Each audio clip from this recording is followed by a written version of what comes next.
Today we will see English Ferry textbook. This is of Macmillan's education and of 3rd standard CBSE syllabus.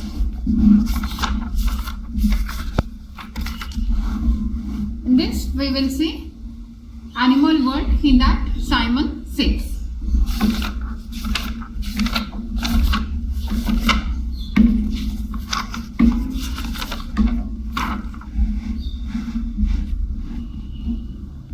Simon says, warm up. Look at these pictures. Discuss what these animals are doing. How else do animals help us? Reading. Read this story about a guide dog named Simon.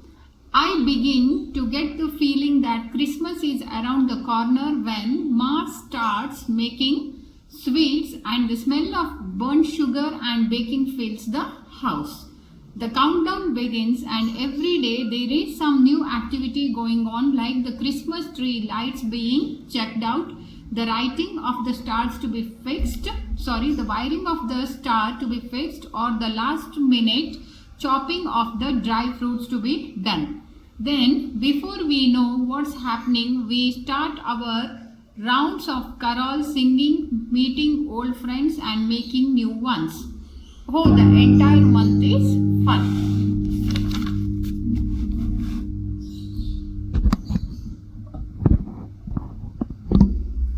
This year, however, was different. Early in the morning on the first day of December, my mother woke me up with awful news. I have to go to a hospital, Rita, she said worriedly. Why? I asked. Grandpa has had a terrible accident. Grandpa is my favorite person in the world after my friend Latika. I can tell him anything, even grumble when I think Ma is being unfair to me. He always listens and gives me his fullest attention like I am an adult. Simon does too, but this is different. When Grandpa began to lose his eyesight some years ago, he got himself a guide dog, a trained German shepherd, and called him Simon. Because I have to go what Simon says, he told me when I asked him why he chose Simon. Then he told me about a game he used to play when he was a boy called Simon Says. Because of Simon, Grandpa could continue to live on his own. He could go for walks and even do some shopping now and then when he wanted to surprise us with gifts. Simon led Grandma straight into the path of a car and he was badly injured. My mother said that evening he was awake when I went, but he just kept calling out Simon's name.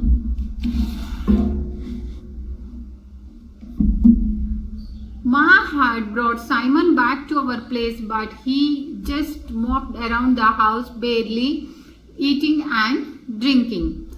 It was as if he knew he was responsible for Grandma's condition. That night Simon didn't sleep at all.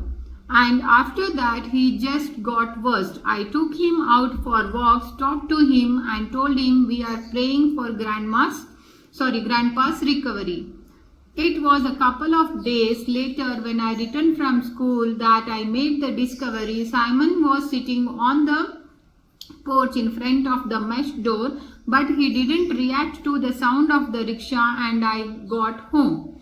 He did not reply to me when I called out to him. He just continued to stare straight ahead at Mom, who was in the kitchen. Simon, Simon, I called loudly. Finally, he turned his head, stood up and trotted towards me, waggling his tail, a big doggy smile on his face. He's deaf, Ma, I said when I walked into the kitchen. That was why he led Grandma's into the path of that vehicle. He couldn't hear it approaching. Ma stopped cooking and thought for a minute. He must be almost 10 years old now, she said, whipping her hands on the cloth. So it's possible his hearing is going.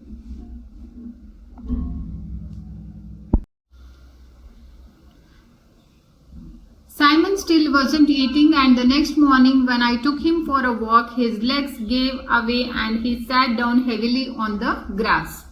"Mama," I shouted as I tried to lift him up. "Come quick, Simon can't walk." Ma helped me pick Simon up and we took him to the vet. Simon was running a fever and was severely dehydrated, so he was put on a drip immediately.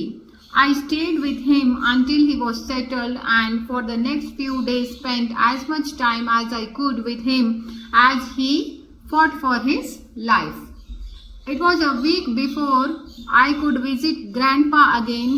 He looked so frail and weak and was bandaged all over. He looked at me as I held his hand and whispered, "Get me out of here. How is Simon?" I found it hard to speak about Simon, but he seems to read my mind. It will do him good to meet me. He must feel like I have deserted him. Then Grandpa told me how much he longed to be home, how he hated being in the hospital. It took Ma 2 weeks to convince the doctors to let Grandpa come home with us. By then, Simon was back at home. When he realized that Grandpa was back too, Simon rose strictly to his feet and began to bark.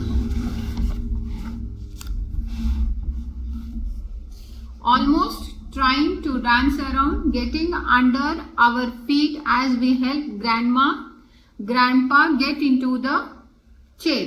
The attendant who brought Grandpa from the hospital told me, "Keep the dog away. He shall jump on the old man and hurt him."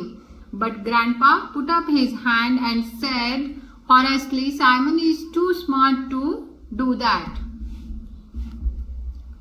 There were only few days left before Christmas and we had to look after 2 patients in the house now as we finished our preparations.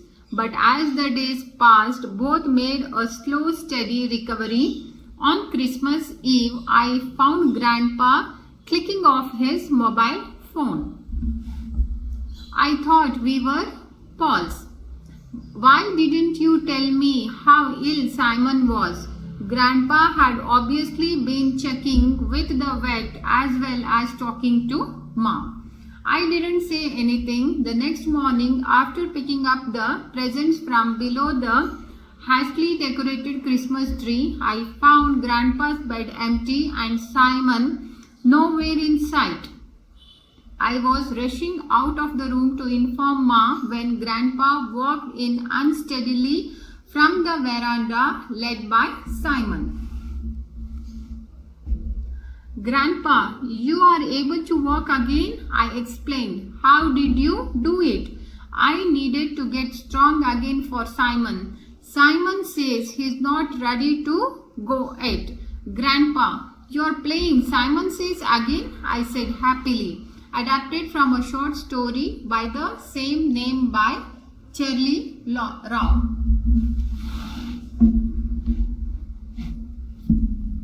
Reading comprehension. Write true or false. Rita's family did not usually celebrate Christmas. False. Grandpa was Rita's favorite person. True. Rita's mother left Simon at Grandpa's hospital. False. When Rita got home and Simon didn't move, she realized that the dog was deaf. True. The attendant was worried that Simon would bite Grandpa. True. Answer the following questions with your elbow partner. Who was Simon? Why did Simon let Grandpa in the path of the car? Did Grandpa like being in the hospital? When Grandpa came home from hospital, what did Simon do? Why did Grandpa start walking again? Think and answer. What qualities do you think are needed to make a good guide dog? Do you think Simon was a good guide dog? If so, why and why not? Values and life skills. Grandpa and Simon share a special bond. They feel responsible for each other. Though Simon was loved by Rita's family, many animals are often treated badly. With your elbow partner, list all the animals that live in your neighborhood. Read the hint questions. Answer them for each of the animals on the list. How are they treated? Do people look after them? What could you do to help make an animal's life happier?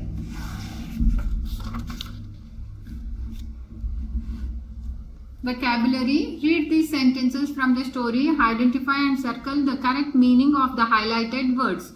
If you are not sure, find the sentence in the story and read it. Ma had brought Simon back to our place, but he just mopped around the house, walked. The grandpa told me how much he longed to be home, how he hated being in the hospital, really wanted. He must feel like I have deserted him, blamed. It took Ma 2 weeks to convince the doctor to let Grandpa come home with us, make someone do something. Both made a slow, steady recovery, return to a normal state. Grammar. There are 4 kinds of sentences. Statements tell us about something. They usually end in a full stop. For example, Grandpa is my favorite person in the world. Questions. Questions ask for more information about something. They always end with a question mark. How is Simon? Some sentences show strong feelings or emotions such as joy, sorrow, anger and excitement. They usually end with an exclamation mark. Ma, Simon can't walk. Sentences can also be neither commands or requests. Commands tell somebody to do something. Requests ask for something politely. Both these kind of sentences usually end in a full stop. Stand here. Please pass me the salt.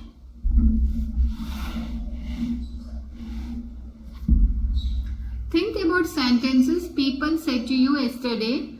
Were they statements, questions, exclamatory sentences, commands or requests? Write 2 examples of each. You can complete this activity. When you are finished, read out your sentences to your partner. See if she or he can guess what kind of sentences are they. Then listen to your partner's sentence and guess the kind of sentences they are. Then comes listening. Now listen to a story on friendship and fill in these blanks. The ant went to the bank of a river to drink water. The ant did not know how to swim. A dove was watching on a branch of a tree. The dove plucked a big leaf and dropped it in the river. The ant managed to climb on the leaf. The hunter was going to trap the dove family. The ant pinched the hunter on his leg. One good turn deserves another. Speaking. Who is your best friend? Discuss with your partner. Share your stories about your best friends with each other in the class. Does anyone else have the same qualities as your best friend does? Then comes punctuation. Read this short story and punctuate it correctly. You can complete this activity where you have to punctuate. A. Atul. The name of the person. A should be capital. The same way you can complete. Next, writing. Imagine you are Rita. Write a letter to Grandpa who is at hospital, telling him why Simon led him in front of a car and how you found out. Also tell him about Simon feeling guilty and that he is still at the vets undergoing treatment.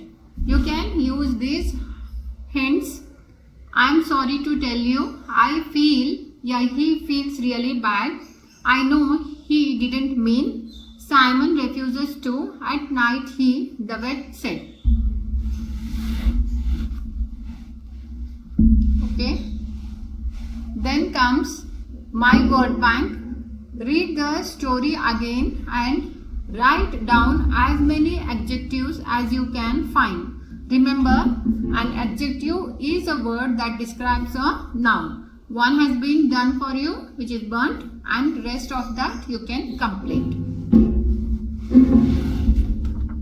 Yes, this completes the chapter. Thank you.